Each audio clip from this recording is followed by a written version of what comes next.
Here's how I lit this shot without the use of any lights.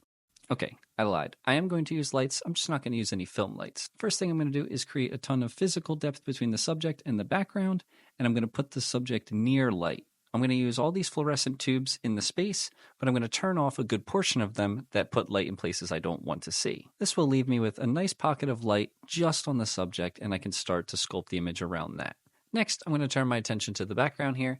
Currently, it has way too much light spilling all over the place, so I'm going to turn off the overheads and reduce the ambience back here. Then, I'm going to turn on these lamps back here just to add a little pop of light and some depth to the image in terms of lighting.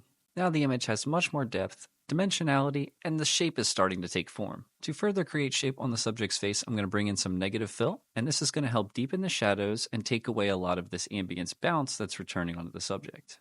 To finish the shape, I'm going to bounce some of the overhead light back onto the subject so that the light pushes from one side of the subject's face to the other. Next, I'm going to turn on one of the lights that I turned off earlier so that I get a little bit of a chase light on the shadow side. This light will help separate the subject a little bit more from the background. You can see the chase light just underneath the ear on the shadow side of the subject. If I didn't spend the time to light the shot this way, I would have a really boring, really flat shot that does nothing interesting. With minimal equipment and a little bit of work, I can get a shot that looks much better.